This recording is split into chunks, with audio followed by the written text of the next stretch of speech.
Okay everyone, so welcome back to this new video, and in this video we'll be discussing the new topics around C++. So in the last video, as you can see, I will just show you that we discussed this. We discussed how to create a variable and how you can print something on the screen and take an input and display it on the screen as I've done over here. So basically, if we run this, just as a recap, I'm showing this you. Oh, sorry, I need to navigate it.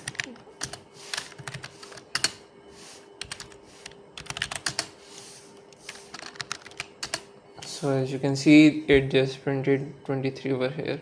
Anyways, let's move forward, and today we will be discussing different data types. And in C++, mainly we use these 4 data types. There are many others, but first of all we have int, basically integers, and we have float. Float is basically those decimal numbers which have which have a floating point inside of them. For example, 19.2, 29.5 examples. Okay, the third data type we have is character. So character can store inside of it any letter or anything inside of this single quotes. So I will show you its syntax. And another data type we have is boolean. Boolean is basically about its logical operators. For example, it can be false, can be true, and that's basically false and true. Starting with integers, we can declare it with the declaration of int and any name that we might want to give it. For example, I will be giving it number 1, and we ended with a semicolon. So this what this will do is this will create a space in the memory, and it will allocate a space of 4 bytes to this number 1. This basically the container of number 1, the variable of number 1, with the variable with the name of number 1. It will allocate 4 bytes in the memory for this number 1, and then in those 4 bytes of allocated memory we can store any number we might want to store it, but we cannot store floating point numbers in it. Basically it should be an integer. So if I show how we can number 1, so this will print, this Linux commands we have to do. If you're using Linux, then you can read it. Okay, so enter 2. Basically it won't print anything because I didn't tell it anything. I didn't tell it to print anything. So what we will do is we can simply do this. See, and it will print the 3 number over here. It's this tiny number. Okay, now I want to see that how many bytes of memory this number 1, this int data type number 1 has been allocated in the memory. So what I can simply do over here is, if I can what I'll do is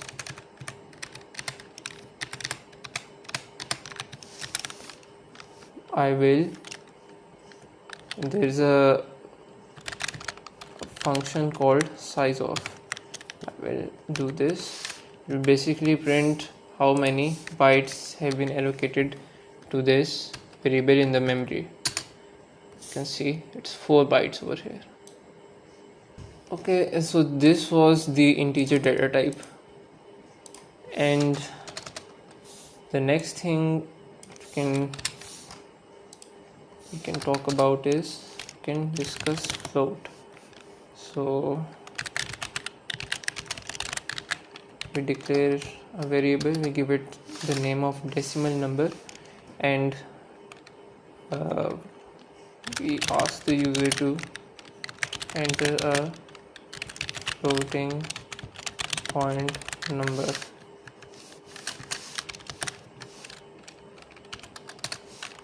And we store the floating point number in this, and then we print it.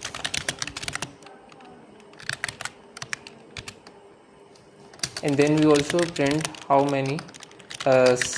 much space it occupies in the memory. Let's see, 25.5. So it print me 35.54. But why is that? I think you should pause the video over here and try to answer my question. But anyways, the reason is simply this, that I did not declare at the end of line over here. And if we do this again,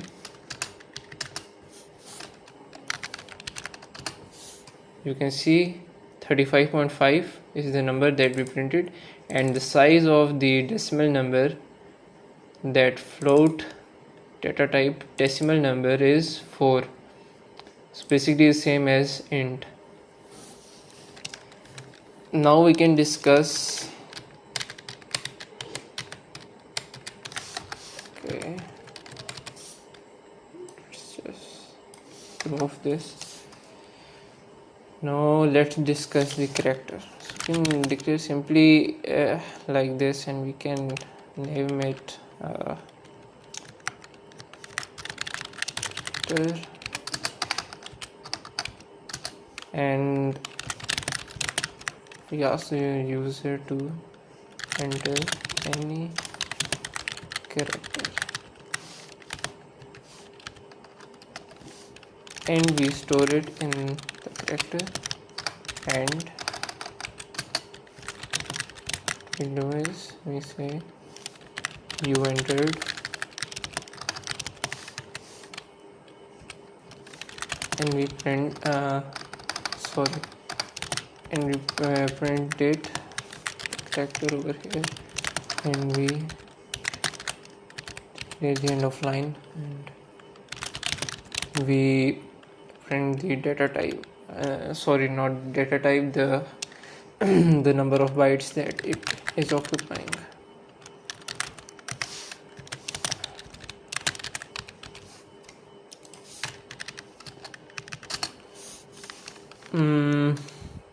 D. So it occupies 1 byte of memory. Now the thing with characters which I was earlier trying to tell you guys is basically if we enter anything, if I enter this, it will also be counted as a character, not just alphabets, also these types of non-alphabetical you may say characters. Yes, non-alphabetical characters, those are also stored inside this data type. And now we'll be discussing booleans. So we can declare it with like this, and boolean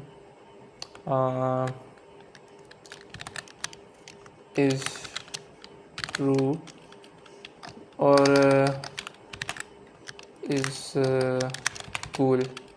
anything, and we can simply do this is school is equal to true, and if you do this, let's see what happens. So it gives us 1, and the reason it gives us 1 is that, for example,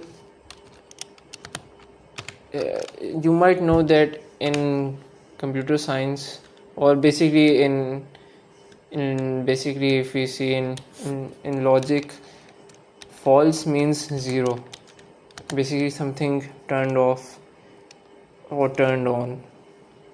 The example would be a simple button. When it's turned off, it's 0, but when you turn it on, it becomes 1.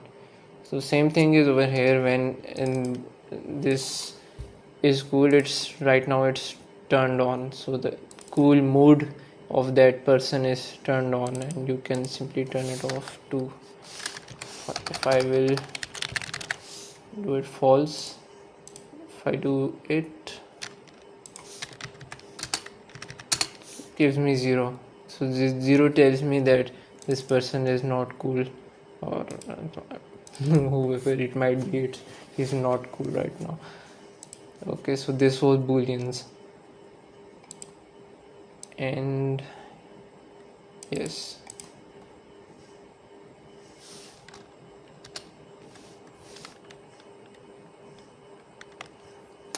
and let's try to print this is a variable. We want to see how much memory it occupies in the memory. So we'll do this. So is cool. Let's see what happens. First we comment this out. We don't need it right now. Okay, 1. It also occupies 1 bytes of memory.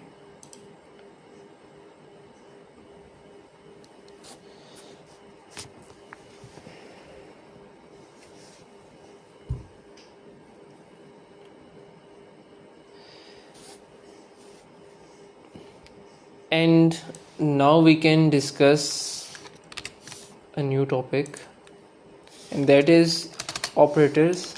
For example, in mathematics, you might have done addition, subtraction, division, and multiplication.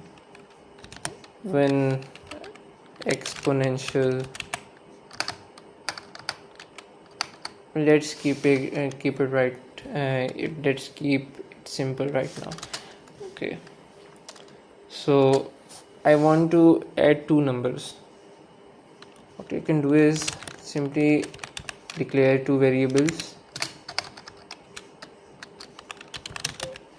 int num1 and int num2, and now I want the user to enter their values. Enter value of num1,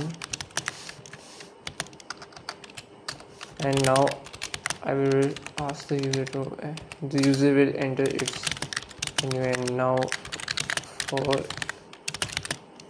num2, and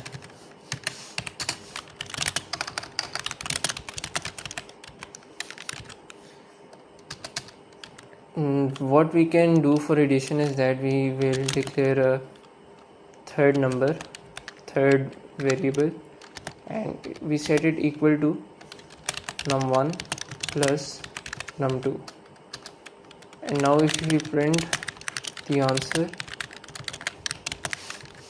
so what it will give us is this.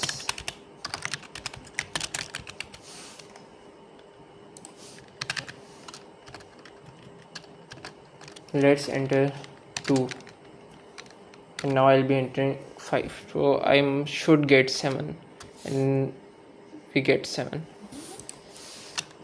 And what I can do, we can also write it like this: 5 to it num1 plus num2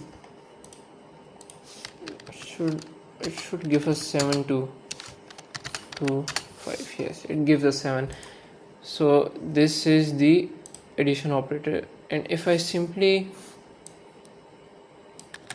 want to do if I simply want to do subtraction, I can just change the sign over here and enter 7, and I enter 4, and I should get 3. Yes, so this is the subtraction. And if I want to multiply, simply I can put this operator over here and we can multiply 2 5 10.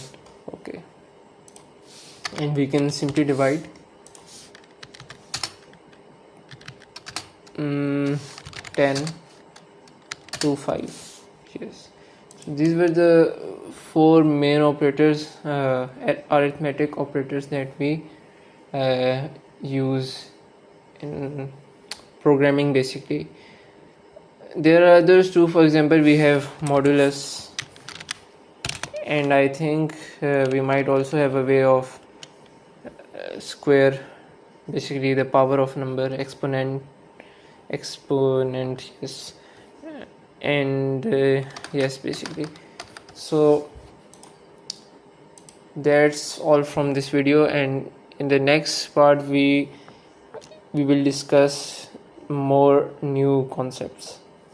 Thank you for watching, and if you like this video, please make sure that you subscribe and do share it with your friends. And if you know someone who is getting in who wants to learn to code in C++, you can recommend him this video. Basically, it's also my first time I'm making this sort of tutorials, and I hope that you like it. Thank you for watching this.